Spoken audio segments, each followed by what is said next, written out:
from the National Patient Safety Secretariat, and we welcome you all to this 13th webinar of the National Capacity Building Webinar Series by the Patient Safety Secretariat, covering the different domains of patient safety. So, and the topic for today is healthcare associated infections and infection prevention and control. We organize, just to give you a brief background about this webinar series is organized twice a month, first and third Wednesday of every month, from 3:15 p.m. to 3:45 p.m., half an hour duration. And we have tried to reach to all the medical colleges across the country, uh, from all the states and UTs, and the experts for the sessions we take from the different aims. It is on a rotation basis. So for today we have speaker from AIMS Rajkot.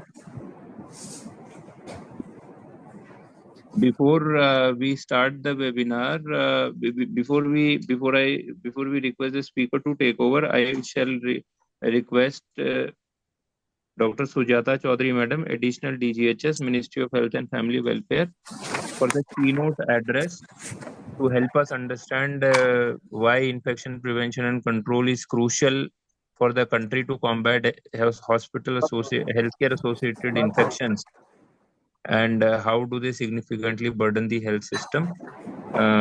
Over to you, madam. Thank you, Dr. Avinash. So, greetings from the National Patient Safety Secretariat from Ministry of Health and Family Welfare to all the AIMS patient safety nodal officers and faculty from medical colleges, hospitals, residents, nurses, and other healthcare professionals. I welcome you all to the 13th webinar of the National Capacity Building Program on patient safety. So today's focus is on healthcare associated infections or HAIs and infection prevention and control, which we abbreviate as IPCs. So healthcare associated infections, they pose a serious threat to the patient safety, contributing to the increased morbidity, prolonged hospital stays, and higher healthcare costs. So these infections are often preventable through the implementation of effective infection prevention as well as the control measures. So IPC is a critical component of quality healthcare, and it involves the application of standard precautions, environmental hygiene and hand hygiene, safe injection practices, and appropriate use of personal protective equipment. So hand hygiene, it remains the single most effective measure to prevent the spread of the infections. All healthcare providers must adhere strictly to the hand hygiene steps. Surveillance and early detection of hospital-acquired infections are essential to implement the timely interventions and prevent outbreaks. So IPC protocol should be tailored to each healthcare settings and integrated into everyday clinical practice. Antibiotic stewardship programs are vital in controlling antimicrobial resistance, which is often driven by the misuse of antibiotics in healthcare settings. So it is important to regularly train as well as sensitize all the healthcare workers like doctors, nurses, patient technicians, and even the support staff on IPC guidelines and practices. So patients and caregivers also play a important role in infection control. So by following hygiene protocols, complying with necessary precautions, and being alert to the sign of infections. The COVID-19 pandemic has underscored the importance of strong IPC system and reinforced the need for preparedness in dealing with the infection threats. So, addressing the HAIs requires a multidisciplinary approach involving leadership of support, dedicated IPC teams, and a culture of accountability at all the levels of care. To delve deeper into this crucial subject, we are pleased to welcome Dr. Mayuri Bise, who is Assistant Professor at Department of Microbiology, AIMS Rajkot.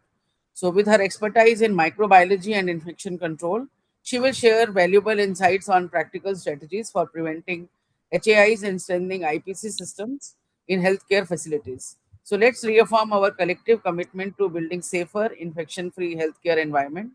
Thank you for your dedication, and we look forward to an informative and interactive session. So, Dr. Mayuri Bishe from AIMS Rajkot. Yeah, thank you so much, ma'am. Good afternoon, everyone. Thank you, ma'am, for introducing me. And I am very much thankful and having a great gratitude for providing me this platform to share such an important topic of healthcare associated infection and the role of infection prevention control on this platform of national capacity building program for the patient safety. This topic plays a very important role. So I'm very much thankful for being uh, providing me the opportunity for being as a part of this webinar, and I'll try my best to explain what the topic is, and I'll justify for this topic to my best. So thank you everyone for this opportunity, and I'll share my slide for this.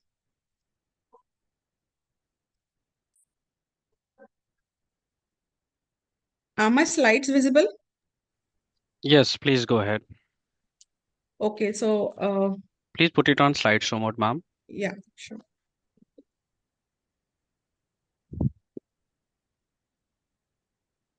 Yeah, please go ahead. Thank you. So, if we see for the topic that is which we are dealing as of that, it is healthcare associated infections and infection prevention control. But what we are dealing is, first of all, our first target is the patient safety. So we should be knowing that it is not just a priority for us, but it is a fundamental right of every patient who comes to us and who seeks the healthcare facility to have a proper care. So it is a fundamental right of that patient that he or she should get a proper, accurate care in the hospital. So, as a part of healthcare facility, if we see this, whenever the patient comes to the healthcare facility, what he or she might come to have a treatment for some another infection. But this healthcare associated infections, they are actually defined as an infection which is occurring in a patient during the process of care in the hospital or the other healthcare facility, which was not present or incubating at the time of admission. And this might also include the infections which are acquired in the hospital but appearing after discharge, or may also include occupational infections among the staff of the facility. So this is actually the definition which is given by WHO, but we are also following the same thing. So if you see with the exactly what is healthcare associated infection, we should also have the little background about what is the global burden of this healthcare associated infections. So based on the data from several countries, if you see, it is estimated that each year hundred of millions of patients around the world are affected by HAI, that is healthcare associated infections. The burden for that is 7 patients in high income countries, while that of 15 patients in low and middle income countries per 100 patients admitted. Also, if you see, 1 in 10 patients in acute care hospitals acquire at least one healthcare associated infection during their stay in the hospital.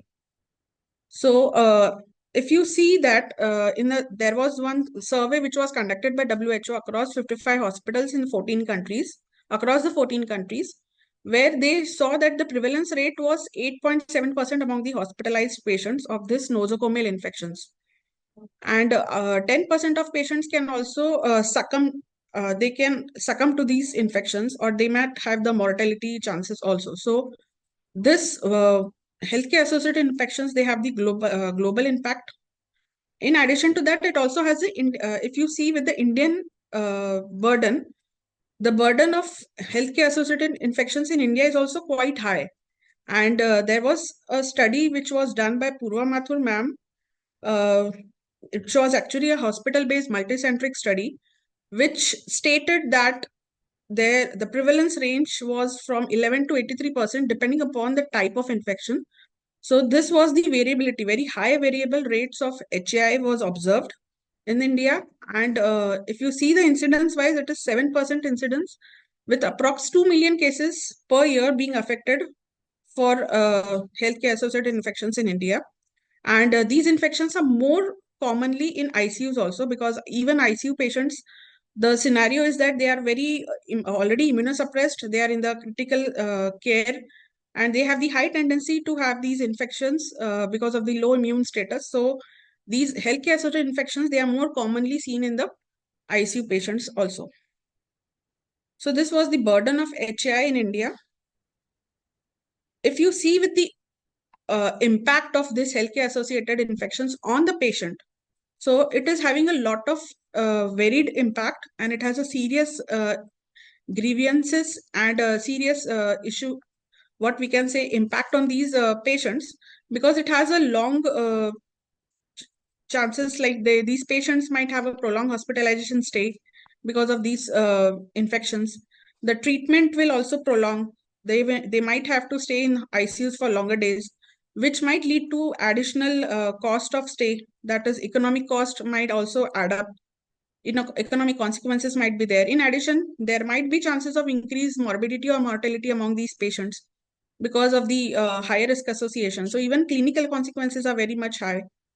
And we cannot forget that we have the antimicrobial resistance as of now, which is another important threat, which will be there and which is already there in our country as well as in a global scenario, which is very much common problem for us. So even the antimicrobial resistance will also make the infections much more difficult to treat, difficult to make diagnose also.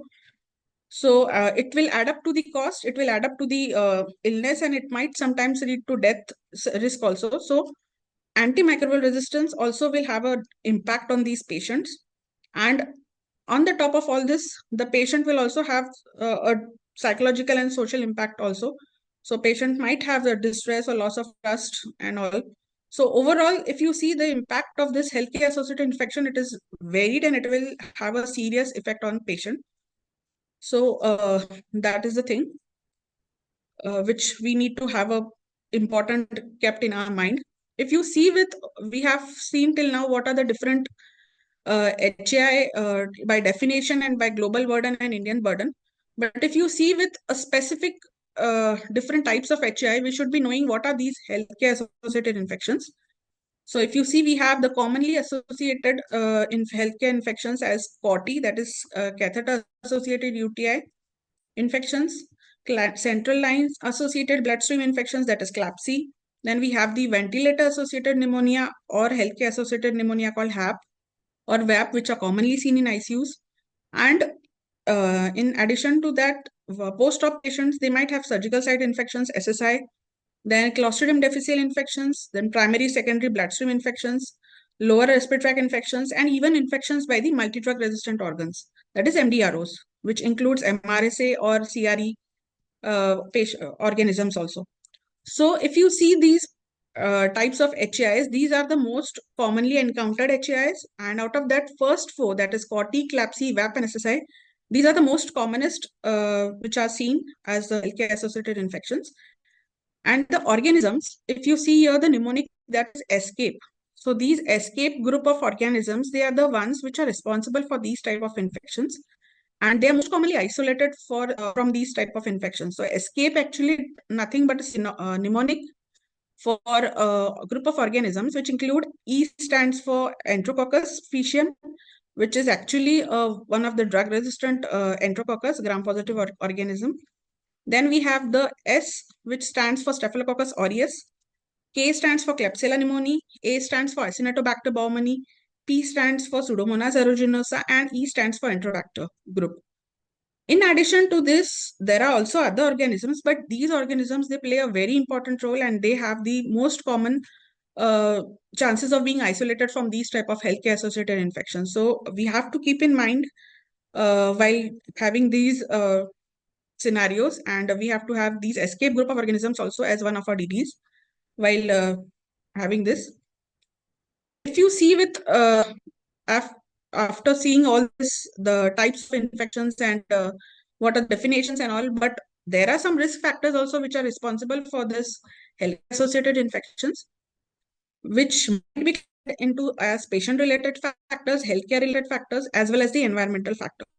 So patient related factors, if you see the advancing age of the patient, There are various comorbid conditions which are associated, immunosuppressed conditions, any associated diseases of the patients. They might also add up to the risk of HAI. Healthcare related factors, if you see, use of invasive devices which have the high chances of biofilm formation or any other complicated scenarios, because invasive device as such is nothing but a foreign device only. So if we introduce any device inside the body, it will obviously have a exposure of organism, maybe a commensal flora or maybe the pathogen flora. So we have to have that thing also in our mind, that whenever we have the using device, the indication as and when, if it is there, that time only, till that time only you have to have the invasive device. Once the indication is over, you have to remove that device. So that is also one of the factor. Surgical procedures, prolonged surgical procedures might also add up as one of the risk factors.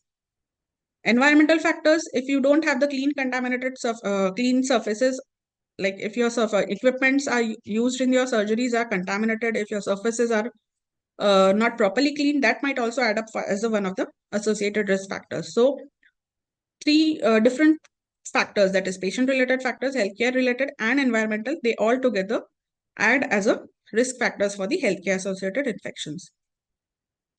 So for implementing this healthcare associated infections, to reduce as such these healthcare associated infections, we need to have a different infection prevention control strategies, which includes the for that standard precautions which we have to follow. And in standard precautions, we have the hand hygiene. Simple hand hygiene, either by the alcohol based hand rub or by hand washing with soap and water, is sufficient enough. Because if you see, most of the infections of this healthcare associated infections, they are preventable just by simply following the step of hand hygiene. A simple step of hand hygiene will help us to prevent approximately 70 to 80% of healthcare associated infections. So this hand hygiene plays a very important role in preventing this healthcare associated infections. And then next comes the appropriate use of PP.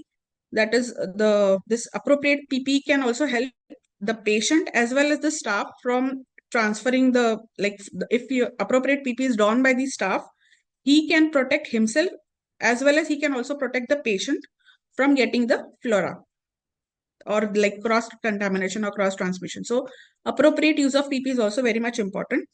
Transmission based precautions, actually they are in addition a set of standard precautions, additional set of precautions which are to be followed based on the mode of transmission which has been there associated. Like there are some organisms which are transmitted through contact, through droplet or through airborne way. So accordingly, these transmission based precautions, they have to be classified as contact precautions, airborne based precautions and droplet precautions. Then environmental cleaning and disinfection. This also plays a very important role, because environmental cleaning as such, if there is no proper environment there, cleaning and disinfection of the environment as well as medical equipments, if not done properly, it might also add up for the change. So that has to be done with a high level disinfectant or intermediate level disinfectant based on the risk of that particular area. Then antibiotic stewardship, as ma'am has already said, that AMR, antimicrobial resistance, is also in one of the another global threat for us, which we have to deal. So antibiotic stewardship should also be there, and we have to have the proper usage of antibiotics, judicious use of antibiotics as such. Surveillance and monitoring of these components of this HAI, that is HAI surveillance and monitoring, has to be done. And on the top of this, we have to go for the staff education and training. So proper training of these healthcare workers, you have to continuously keep on doing. So these are some of the methods. If you see with patient safety, some of these methods can also be useful, and we have to take extra precaution, because patient safety is one of our most important target. And we have to protect these patients from getting these healthcare associated infections. So how we can do that? We can do that by just promoting a disease-free environment to the patient, by just maintaining all the hygiene, by maintaining the clean environment factors, environmental scenario, proper having a strict IPC measures, raising the awareness among the patients also, like how this diseases are spread, so that even they can have the precautionary measures from their end. Then principles of asepsis we have to follow, like strict path. This sterility can be maintained by having a hand hygiene, strict surgical adherence to strict IPC measures, appropriate use of PPE. Then we can also have the infection control precautions at some special situations, like in case of ICUs and OTs and in dialysis units, we need to have some extra precautionary sterility scenario to maintain, so that we can lower the infections, and thus we can enhance the if we can enhance the patient safety. So overall, by doing all these things, we can just have the patient safety by reducing these healthcare associated infections. Also, if you see staff of the health, any particular institute, the staff plays a very important role. Healthcare worker of that particular institute or the healthcare facility. If the staff is okay or healthy staff, he might also give a healthy caregiving. He might be giving a proper care to that patient. So staff safety also matters, and it leads to the healthy and sound patient care. So we have to have that key IPC practices might be there for having this healthcare workers from getting the infections as well as some other incidences. So what we can do is we can just go for the staff screening to detect if any disease carriers are there. We can also initiate the immunization of this hepatitis B vaccination to the healthcare workers, because it is one of the most commonest bloodborne virus infections might be possible if this immunization is patient is not, this healthcare worker is not having this hepatitis B vaccine. Then we can also have the occupational hazards, which can be prevented by just enforcing the PPE use, training the staff, and they are training them with the various spill management, how to manage the spill, how to manage the biomedical waste segregation. All these things can be informed, and they just all together can prevent the occupational hazards. Then even the environmental hygiene and sanitation, this like the healthcare worker should also be knowing that what are the different surfaces or the nearby environment which is responsible for causing the infection, so that environment and surrounding surface is clean or not. So all the housekeeping staff, all the technical staff, whosoever is handling this, they should be aware of how to disinfect these surfaces and how to manage the waste and handle these contaminated waste, so that they might not spread the infection from their end to the patient. So that might be one of the scenario. So altogether, if you see, this staff safety is also one of the important thing which should be kept in mind, and the staff safety is one of the important step to ensure that patient might also be in a safe hands. So if you see infection prevention control, it's not just like a one team approach, one man show. If you see, it has to be a team approach, a collaborative approach as well as a team approach. So how infection prevention control team can promote by working together for the patient safety. So this can be done by following some of these 8 steps. So what you have to do is, first of all, any institute whosoever is practicing IPC, he or she, that institute should have the framing of the SOPs. The SOP should be framed, the policy should be framed, and as per the standard guidelines, and that too feasible guidelines which are feasible at their institute. Then next comes the infection prevention control programs. So there should be active infection prevention control programs like HI surveillance and monitoring continuously and audits, so that they can have a proper monitoring of that infection control programs. Any infection control program to implement, there should be an integration between various departments of the institute as well as interdepartmental. Suppose microbiology staff, if it is doing that, there should be proper coordination between the microbiological staff first, and then in addition to that, other departments of that particular institute should also have the coordination and collaboration. So integration and coordination also plays a very important role while dealing with this. Also, in addition to that, the most important thing which we need to do is like there should be a proper training of the healthcare workers, induction training, then continuous training, as well as followed by that assessment of that particular trained staff.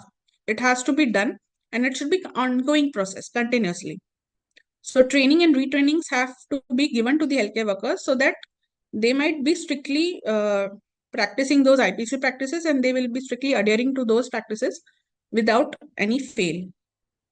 Then to understand, if you see whether our practices are up to the mark and any if amendments are to be made, we require a statistics, and that statistics might be there with the help of data. So if we can have a lot of data collection, and with the help of that, which data analysis can be done, it will be very helpful for us to have the uh, proper data available with us, and we can analyze what is required and what is further amendments to be required for that. So data for that particular action is also required. Communication, advocacy and communication. Communication, if you see, it is very much important. Communication with the patients, communications with the staff, communication within the team, all is very much important so that we can uh, have the proper communication, and we can have the various practices which can be performed, and they can be there will be no hindrance in between the practices. So that is one of the important thing.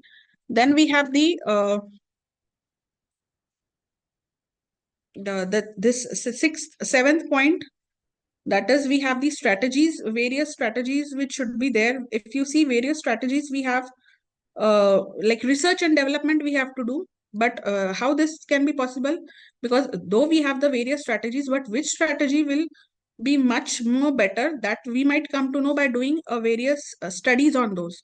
So various research and development is also very much important for us, and we should continuously keep on doing the research so that we can get the idea what exactly the things are required and what needs to be amended. And overall, if you see approach, collaborative approach, stakeholders cooperation is very much important for any infection prevention control. So optimum support from the administrative as well as the stakeholders are very much needed, because all these above 7 points will not be possible if we don't have any proper approach or support from the authorities, administrative support. If we don't have, it will be impossible for any institute to have the proper infection control team, as well as the setup strictly adhering to these IPC practices. So it is very difficult unless the support of the administrative support is available. So if we see, India is involving in a lot of efforts to reduce this healthcare associated infections and all. And there are multiple collaborative articles which are available, and with the uh, different guidelines also which have been available to us. This is all possible because of the tireless efforts being done by the IPC stalwarts of our India. And we have a few of these guidelines enlisted, and we can stick to these guidelines, and we can take the help of these guidelines and action plans so that we can implement them in our we can frame the SOPs from these guidelines, and get these SOPs framed as per the guidelines, and we can also implement the things in our institute also. So we have various Ministry of Health and Family Welfare guidelines, Kayakalp guideline, which is one of the very important guidelines with regards to infection control, waste management, and sanitation. Then we have the National Action Plan for AMR, that is antimicrobial resistance. This also has it's a very important good guideline which might help us while framing the antibiotic stewardship committee and all SOPs and policies. And NCDC. These are all the different guidelines which are available for us to take support from these guidelines, and we can frame out our SOPs also.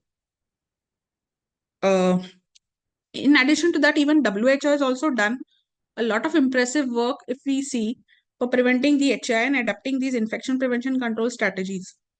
So if you see, I just want to highlight from that one these theme or component strategies as such, what we can say, which might be helpful, and every healthcare institute should strictly adhere to these. At least they should have at least these minimum things required for the IPC's programs to IPC activities to start.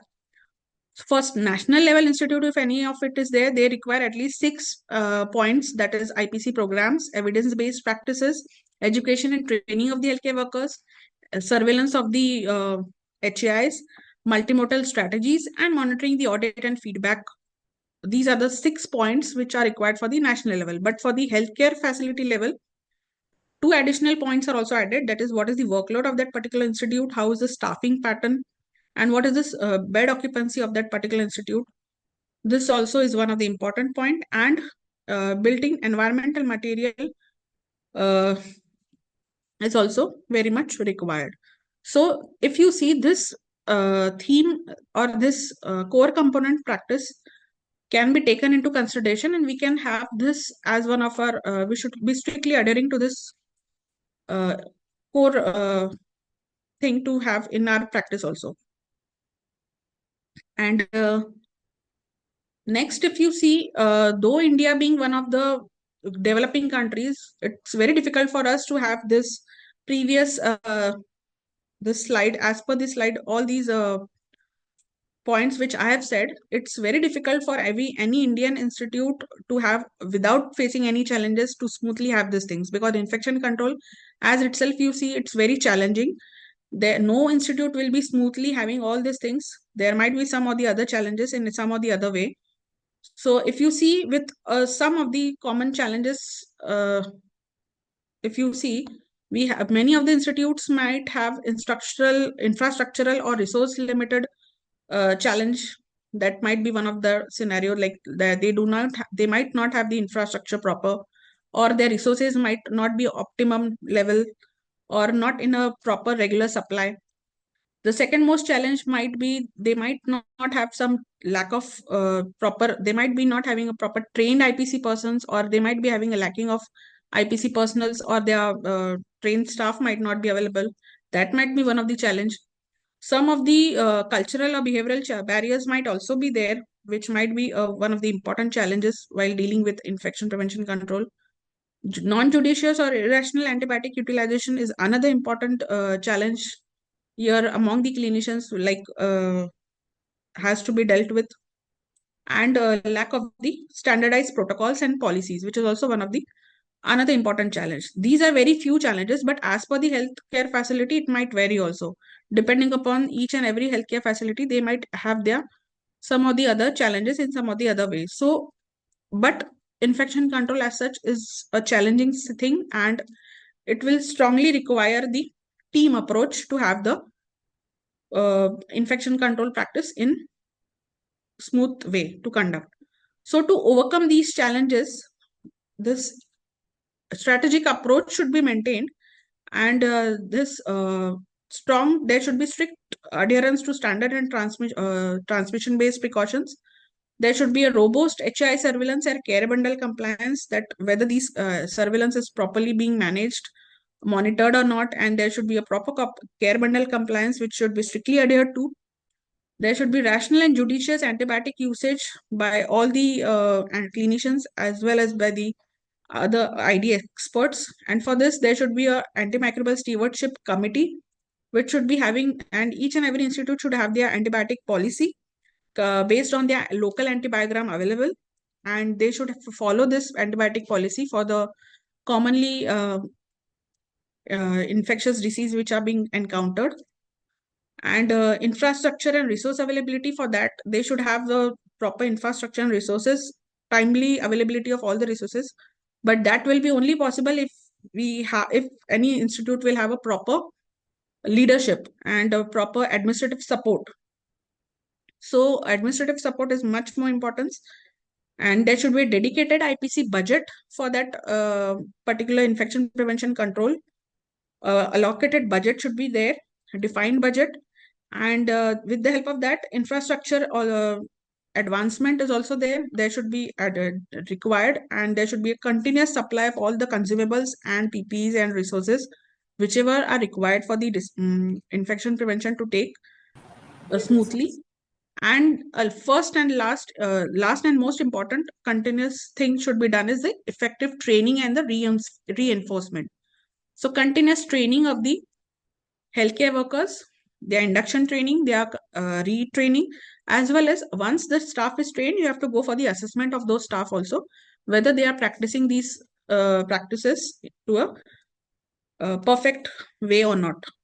So these are some of the implement strategies which every healthcare facility might have to strictly adhere to. So to summarize, if you see, these are the few key components of infection prevention control, which till now I have been saying, and I'll be summarizing the same thing, that for everyone, we have to follow this hand hygiene as one of the important basic thing. And it is one of the simplest, easiest way of doing this thing in the healthcare institute.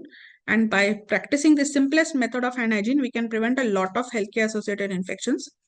Next comes the sterilization of medical equipments as well as the environment, appropriate use of PP, proper biomedical waste segregation, safe injection practices, immunization of the healthcare workers, staff training, screening of those staff for any diseases, and on the top, most important being antimicrobial stewardship program, which every institute should have, so that the next most important threat which we have, that is antimicrobial resistance, it will be at least under proper control for that particular institute. So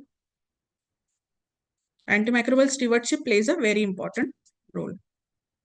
So take home message for this is effective infection prevention control strategies are crucial in preventing healthcare associated infections and thereby help in promoting the patient safety. So let's work together to implement evidence-based IPC practices and thus help in reducing this healthcare associated infections. So this was the message from my end, which I wanted to focus, that let's work together to implement these evidence-based practices and thus help in contributing for reducing this healthcare associated infections. So these are my references.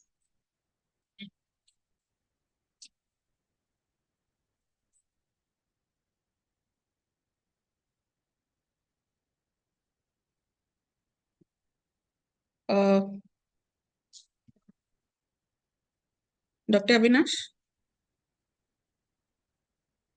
Yes, Dr. Mayuri, have you finished? Yeah, Yeah. this. So it's open for question and answers. Now, anyone, if they have any questions, they can put in the chat box.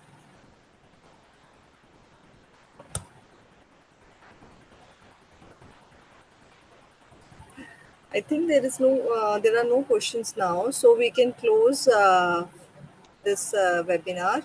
I would like to thank all for joining today's webinar on healthcare associated infections.